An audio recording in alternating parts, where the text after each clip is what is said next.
YouTube channel. My name is Sunil Shilak, and in this video we are going to do chapter 11 of class 8th, that is force and pressure. So first of all we are talking about what will be the force and pressure. So इसके अंदर हम पढ़ेंगे सबसे पहले force, effect of force and frictional force. What is the relationship between force and pressure? And first of all there will be the introduction of the force. So first of all force क्या होता है? A force is a push or pull or both. A force cannot be seen but we can feel and observe the effect of the force.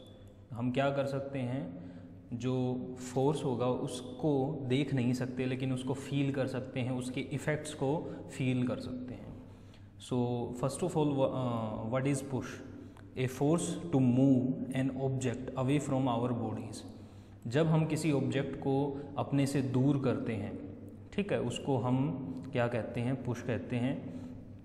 पुल क्या होगा? A pull is when we apply a force to move an object towards our body. जब हम किसी object को अपनी तरफ खींचने की कोशिश करते हैं उसको हम क्या कहते हैं? पुल कहते हैं. Combination of pull and push. Push और पुल का कम्बिनेशन, जैसे हम गिटार को जब हम प्ले करते हैं तो स्ट्रिंग्स को पुश भी करते हैं और पुल भी करते हैं. साइंग ए वुड, एक लकड़ी को काटते वक्त आप जो टूल्स यूज़ करते हो, ठीक है, उसके अंदर पुश और पुल दोनों चीज़ें होती हैं. स्क्रबिंग द फ्लोर, जब आप फ्लोर को साफ़ करते हो तब उस टाइम पर पुश और पुल दोनों चीज़ें होती हैं. रोइंग ए बोट, एक बोट को क्या करते हैं? रोइंग करते वक्त जो आप चप्पू चलाते हो उस टाइम पर एक बार पुश होता है, एक बार पुल होता है.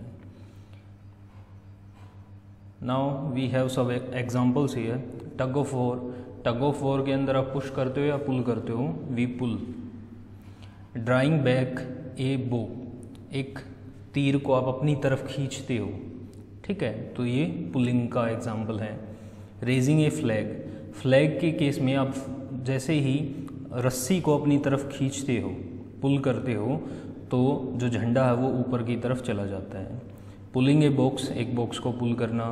ओपनिंग द डोर, डोर यदि आपकी तरफ खुल रहा है तो वो पुल है. यदि आप उसको धक्का लगा रहे हो, दूसरी तरफ वो दूर जा रहा है, तो ये हो जाएगा push. So next we are talking about what are the effects of force. Force के क्या क्या इफेक्ट होते हैं? It changes the shape temporarily. It can change, ये क्या कर सकता है? शेप को चेंज कर सकता है, टेम्परेरली भी चेंज कर सकता है, परमानेंटली भी चेंज कर सकता है. It also changes the shape permanently. Changes the direction of A moving object, एक मूविंग ऑब्जेक्ट की डायरेक्शन को चेंज कर सकते हैं.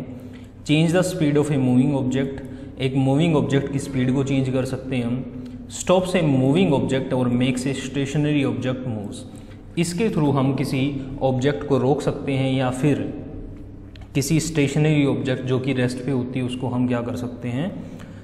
फोर्स लगाकर उसको मोशन में कर सकते हैं.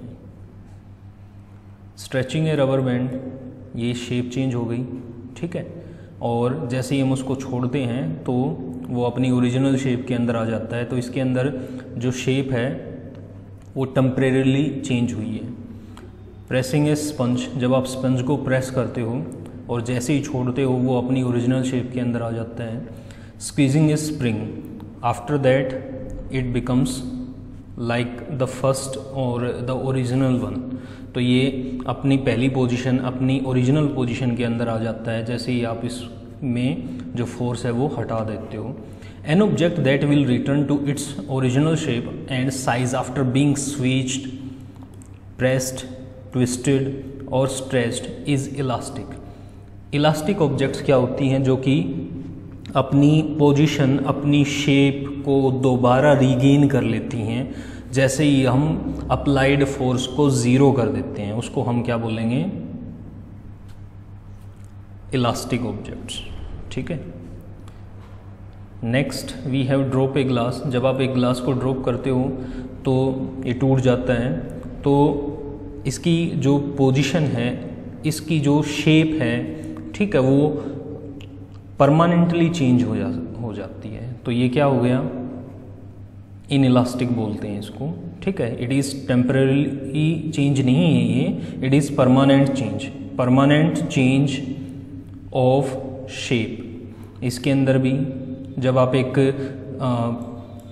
पीस ऑफ पेपर को बिल्कुल ब्रेक डाउन कर देते हो, ठीक है, बहुत सारे पीसीज में कन्वर्ट कर देते हो, तो ये क्या हो जाता है, इसकी जो शेप है वो दोबारा वैसी नहीं हो सकती है।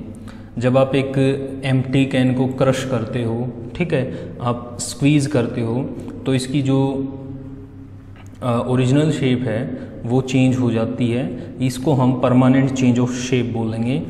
तो जो ऑब्जेक्ट्स अपनी ओरिजिनल शेप के अंदर, साइज़ के अंदर दोबारा नहीं आ सकती, स्क्वीज़ करने के बाद, प्रेस करने के बाद, ट्विस्ट करने के बाद या स्ट्रेच करने के बाद, उनको हम इनइलास्टिक बोलते हैं।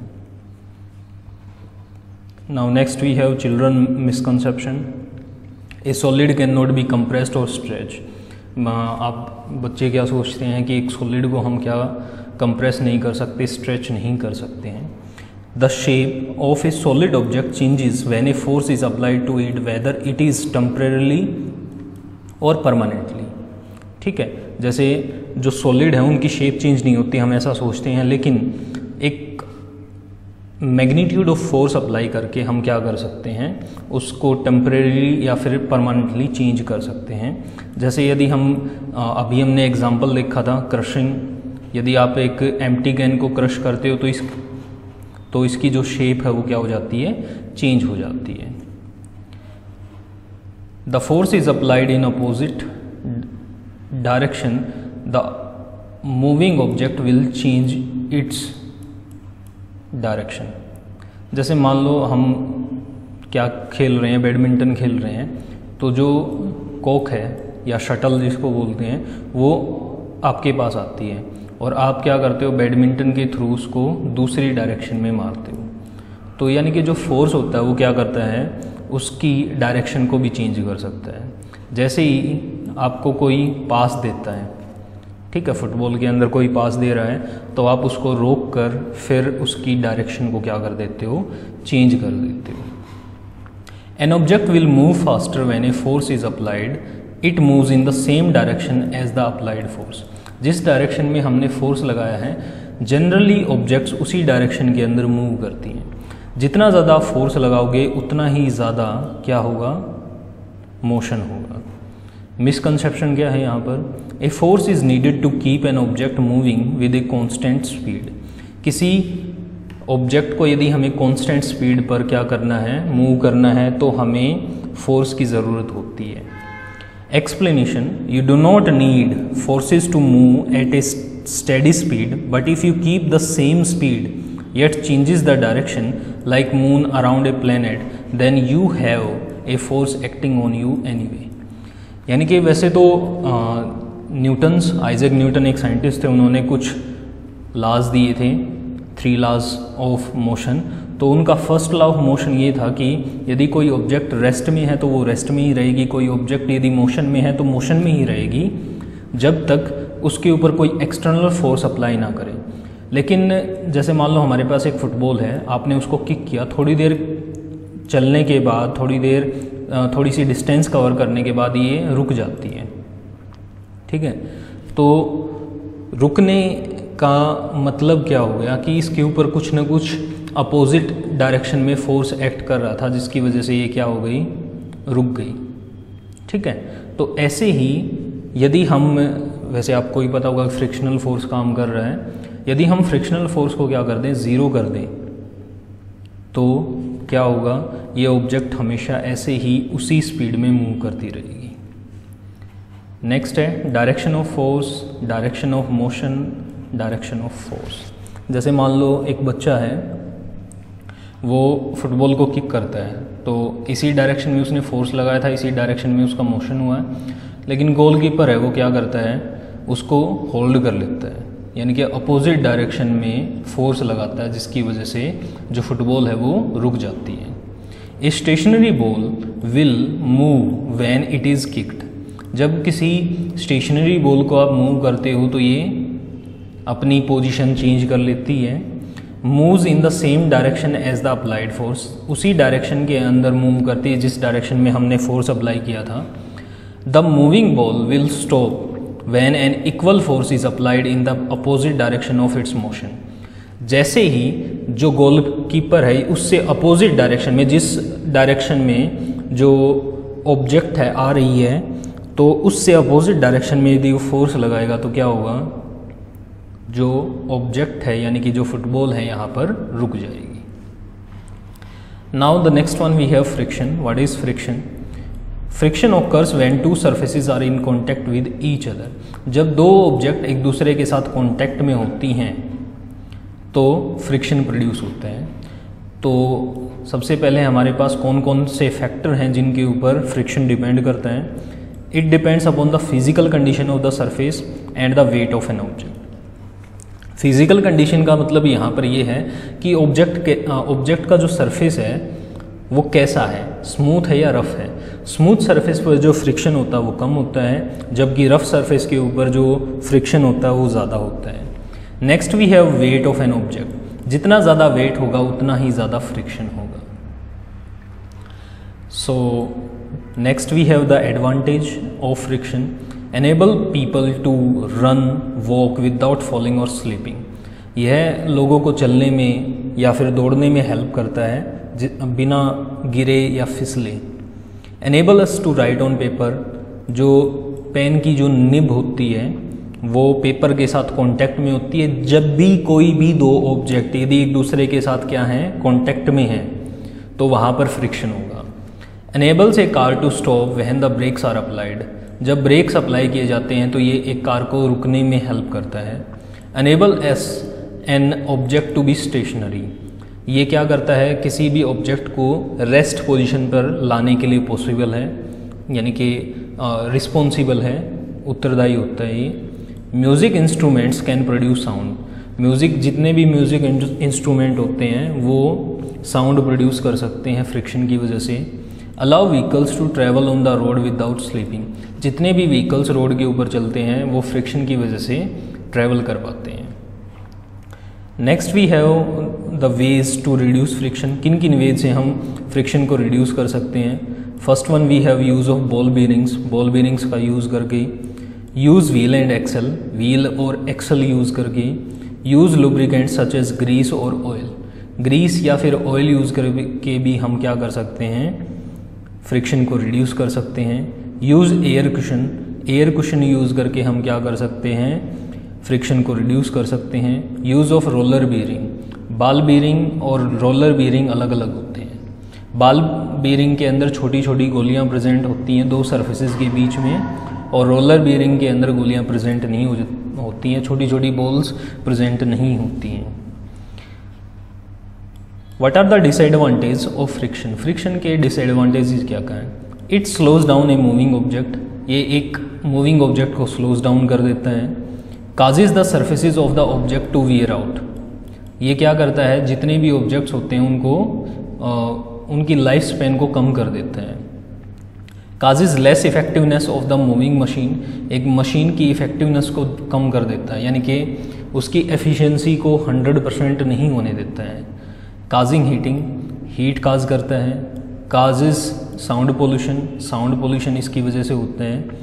increases cost when worn out objects needs to be placed with the new ones।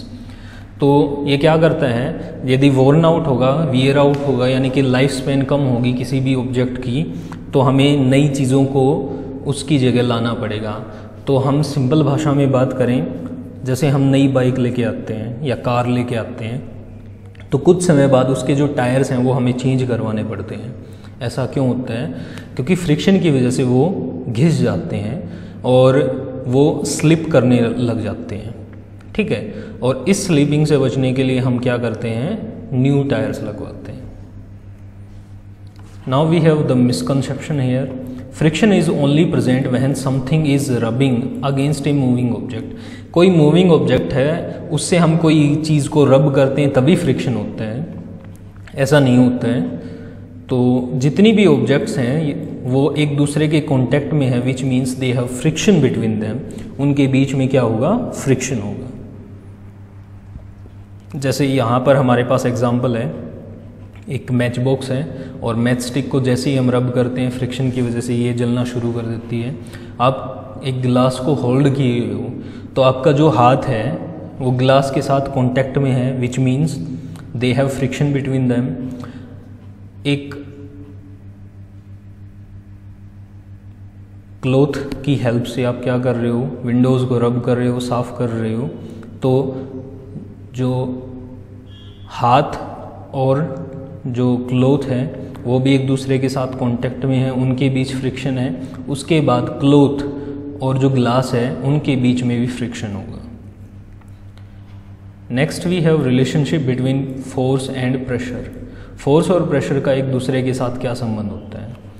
हमारे पास एक साइकिल पंप है, बाइसाइकिल पंप है, और इसमें हम हवा भर रहे हैं। तो हम इसको पुल या पुश करते हैं, ऊपर नीचे करते हैं, तो इसके अंदर क्या हो जाती है, हवा फिल हो जाती है। If force is applied to the pump to produce air pressure, तो हमें क्या चाहिए होता है, फोर्स चाहिए होता है प्रेशर, एयर प्रेशर प्रोड्यूस करने के लिए। So basically the pressure is equal to force by area. ठीक है, प्रेशर किसके इक्वल होते हैं, फोर्स बाई एरिया के इक्वल होते हैं। So force per unit area is known as pressure. जितना ज़्यादा एरिया होगा प्रेशर उतना ही कम होगा, जितना कम एरिया होगा उतना ही ज़्यादा प्रेशर होगा।